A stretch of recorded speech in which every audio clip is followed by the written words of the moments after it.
Hello बच्चों, welcome to my YouTube channel easy math with Savita ma'am. तो आज हम घात और घातांक के विषय में पढ़ेंगे। तो आइए हम अपना वीडियो शुरू करते हैं कि घात और घातांक के सवालों को किस तरीके से किया जाता है। ये कुछ सवाल हैं जो मैं लेके आई हूँ जिन्हें हम सॉल्व करेंगे। ठीक है, तो देखते हैं। जैसे कि ये लिखा हुआ एक सवाल है कि ये को घात के रूप में व्यक्त कीजिए। अब घात क्या होती है, सबसे पहले तो हम ये जानेंगे कि घात क्या होती है। घात ये होती है कि जैसे मान लीजिए कोई चीज़ ऐसे लिखी हुई है कि ए और इसके ऊपर लिखा है m। तो ये जो m है ये घात है और ये जो a है ये घात है और ये आधार है। ठीक है, तो इसको हम ऐसे पढ़ेंगे a⁻m, यानी कि a की घात m।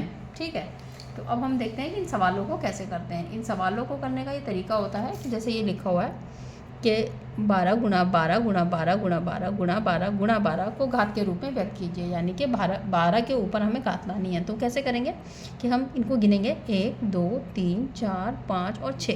ठीक है, तो ये 12 कितनी बार लिखा है, 6 बार। तो जितनी बार लिखा होता है इसका आंसर क्या होगा कि 12 की घात 6। ये जो संख्या होती है इसे आधार कहते हैं, यानी कि 12 आधार है और इसकी घात कितनी है, 6 है। हम इसे लिख सकते हैं कि 12 जो है वो आधार है और घात अगर पूछ लेते हैं तब, और 6 क्या है, वो घात है। ठीक है, तो 12 की घात 6 कहने का मतलब है कि जितनी बार ये संख्या लिखी होती वो घात होती है। ठीक है, अगर इस तरीके से कोई सवाल दिया हुआ हो कि मान लीजिए 12 की घात 6 दिया हुआ और आपको कहे कि उसको खोल के लिखिए, तो हम उसको 12 को 6 बार गुणा में लिख देंगे, वो हमारा सवाल वहाँ पे कंप्लीट हो जाएगा। ठीक, अब हम एक और सवाल देख लेते हैं। जैसे कि ये दिया हुआ है 1000 बटा 1331 को आधार 10 और 10/11 पर घातीय संकेतन के रूप में व्यक्त कीजिए। अब ये कैसे करेंगे देखते हैं। सबसे पहले तो हम इसको क्या करते हैं, सबसे पहले हम इसको 10 के घात के रूप में व्यक्त कर लेते हैं। तो इसको हम लिख सकते हैं पहले इसको मैं सवाल को उतार लेती हूँ। अब 1000 को हम लिख सकते हैं 10 गुणा 10 गुणा 10। ठीक है, और इसको लिख सकते हैं 11 गुणा 11 गुणा 11। इसका मतलब क्या है, ये 10 के ये कितना हो गया, 1 2 3 यानी कि 10 की घात 3, और ये कितना है 1 2 3 यानी कि 11 की घात 3। अब इसको हम कैसे कर सकते हैं, 10/11 पूरे की पावर 3, ये हमारा आंसर है। क्या है, 10/11 की घातीय संकेतन के रूप में हमने इसे व्यक्त कर दिया। ठीक है, अगर आपको सवाल समझ में आ रहा है तो इसके पूरे वीडियो में पूरे अंत तक बने रहिए ताकि आपको बाकी के सवाल भी अच्छे से समझ में आ सकें।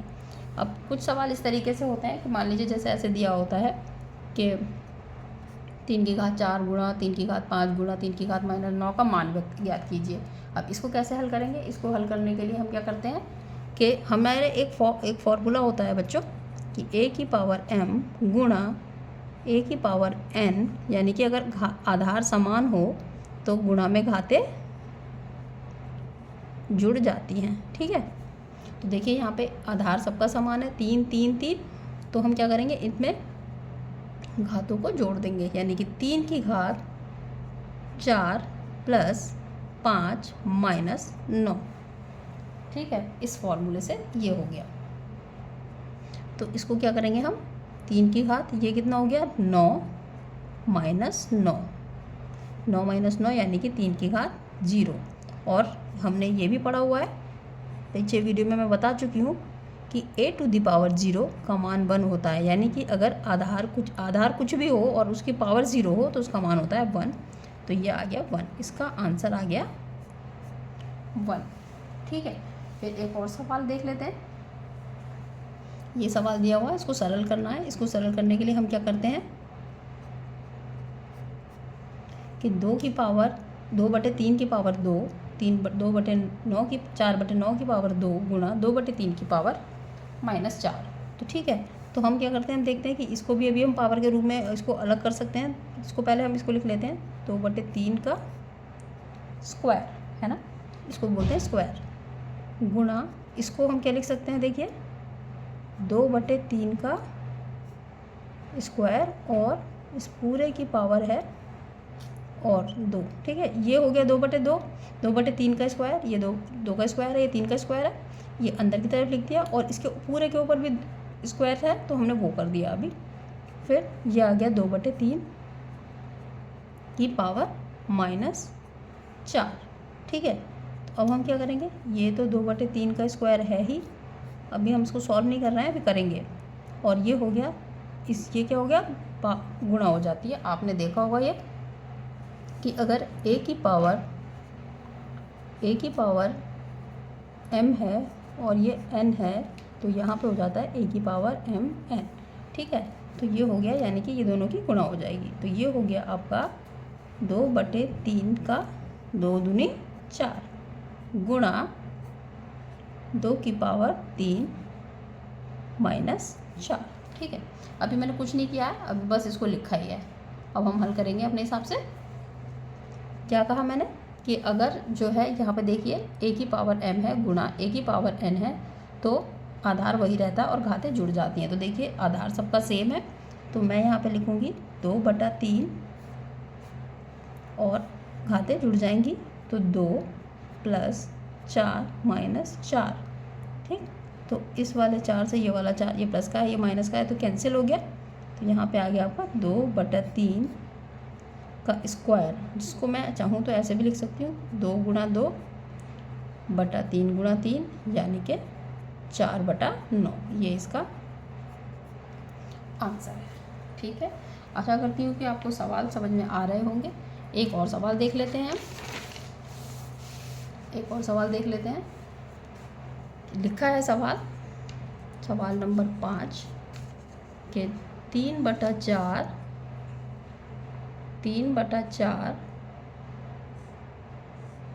का स्क्वायर गुणा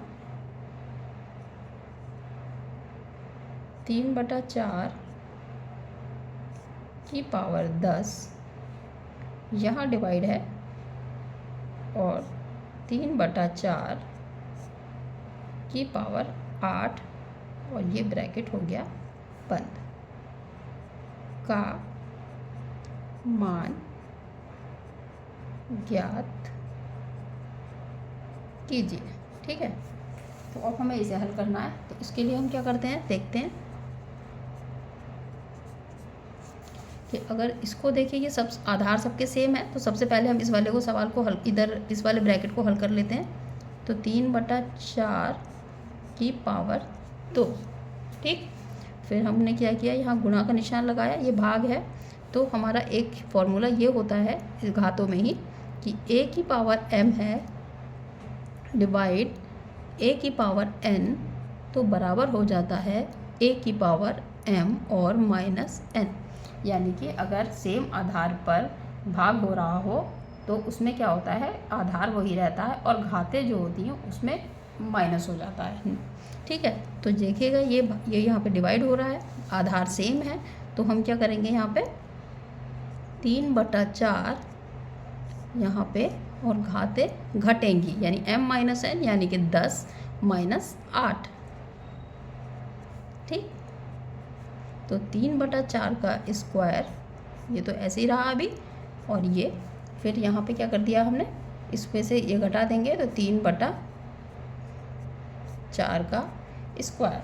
फिर अभी हम एक नियम हमने अभी ये भी पढ़ा कि एक ही आधार पर अगर गुणा हो रही हो तो घातें जो होती हैं वो जुड़ जाती हैं। इससे हमारा क्या होगा, 3/4 2 + 2 यानी कि 3/4